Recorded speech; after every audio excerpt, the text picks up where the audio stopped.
In our last video, I said that we would give you an update on the old Michigan National Bank building.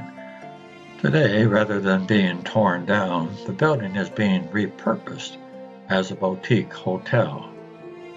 A City Flats hotel, the latest one being built in Michigan.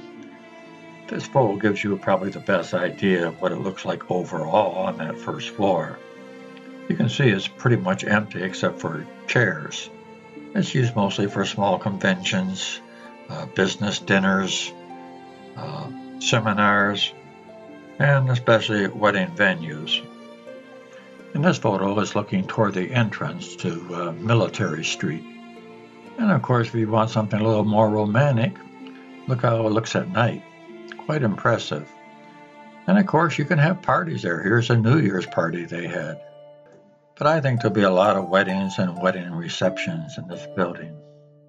Here's a wedding taking place with the windows overlooking Black River. Remember that big old safe that was in the Michigan National Bank that we looked at in our last video? Well, today it's being repurposed as a photo op.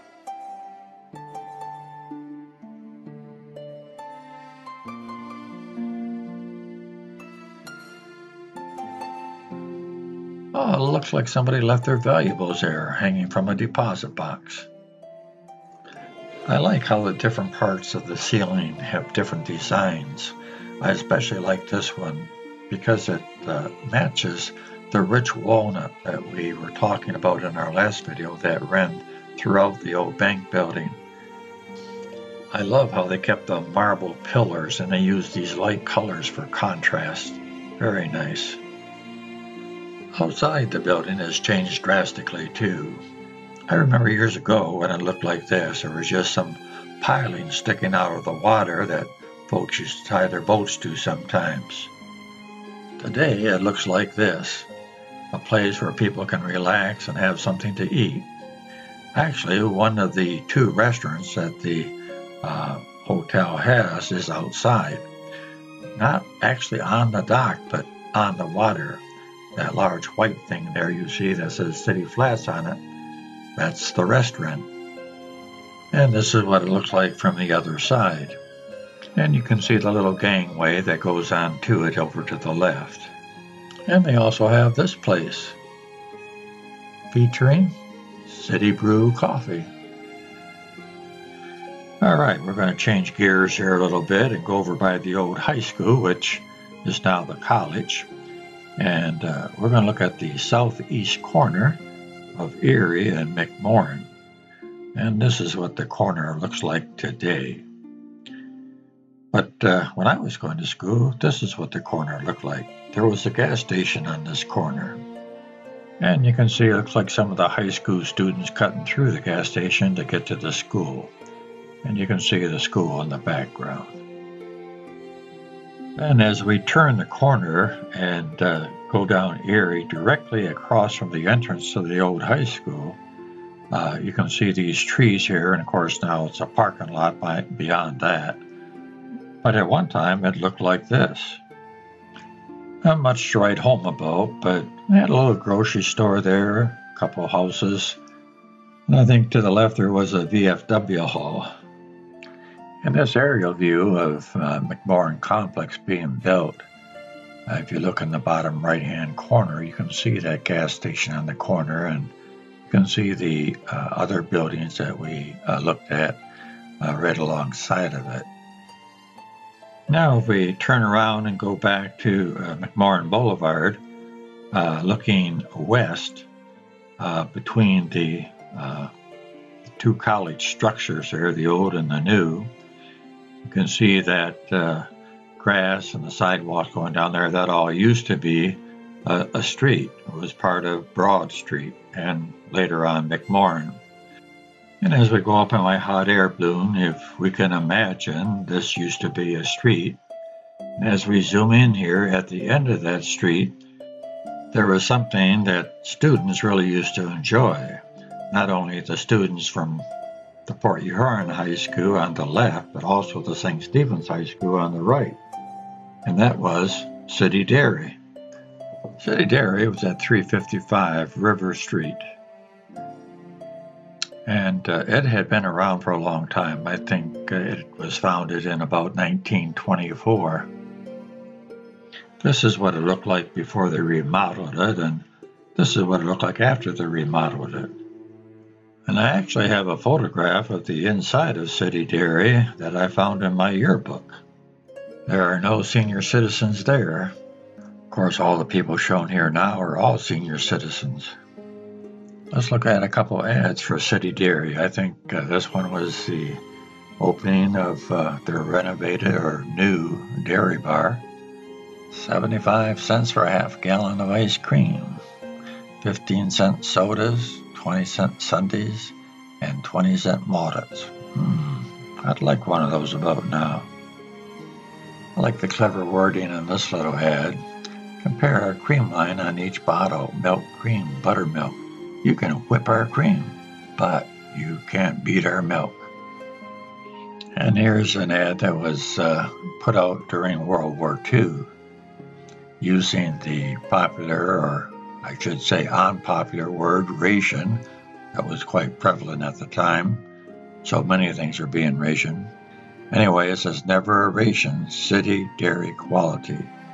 And really the ad has nothing to do about rations, but they use the word. This is a photograph of the owner, J.L. Crow.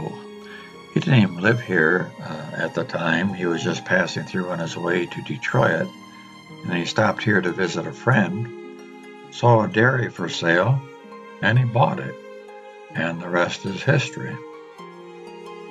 I wanted to cover something that I thought I covered a long time ago in one of my previous videos, but when I went back to look, I couldn't find it anywhere, so just to make certain, I'd like to cover it in this video. There's another YMCA we haven't looked at, and that was the Grand Trunk Railroad YMCA. It would have been about where that blue square is on the satellite map. It was built in 1899, near the corner of 32nd and Griswold Street, and for the next 6 decades, it would be a home away from home for railroad workers.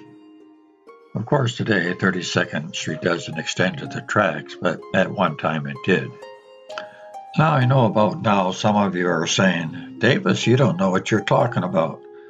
The railroad YMCA was on 32nd Street right across from Bancroft.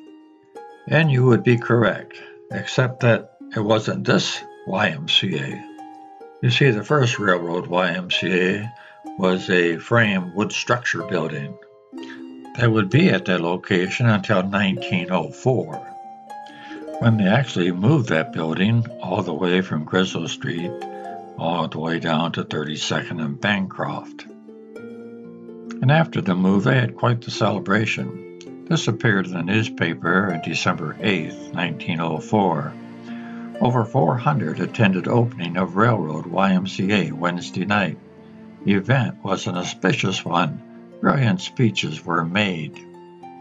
It goes on to say, 3 coachloads of people were brought from the Grand Trunk shops at the north end in a special train. And it goes on to list the speakers and so forth. And it says music was furnished during the evening by the Block 1 Shops Vocal Quartet and the Grand Trunk Locomotive Shops Orchestra. And the last sentence reads this: the reception was in celebration of the removal of the YMCA building from a point a half-mile away.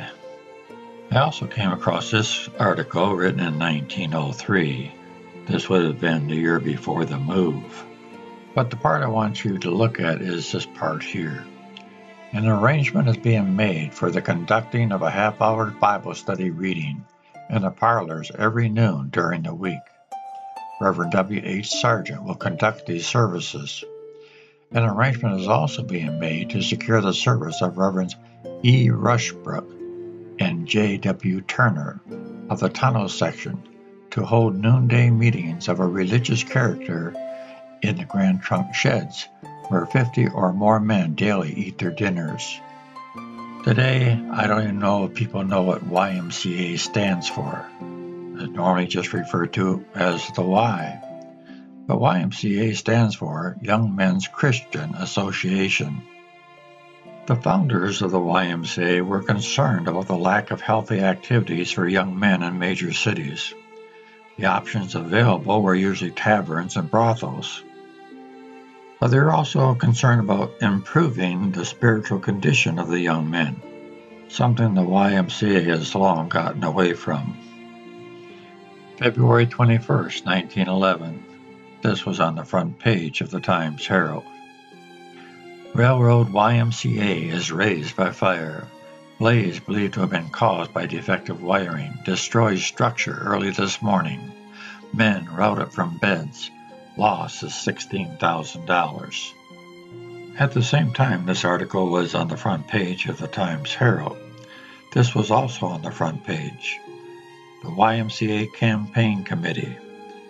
The city of Fort Huron was trying to raise money for a new YMCA in the city. At that time, the YMCA was on Water Street in the old Harder Opera building. The people would be asked to give a sum of $20,000. This sum is required to complete YMCA building in an up-to-date way. The public is given an exact statement of the financial conditions. Well, that new building that they're referring to is this new building right here that was on 6th Street. After the old YMCA wood structure building had burned down, a brand new brick YMCA building was built, a larger building. It was this building here. Looking at the signage, the side of it says RRYMCA, which I believe stands for Railroad YMCA. But the front says RYYMCA. I thought perhaps there was a letter missing, but perhaps it means Rail Yard YMCA.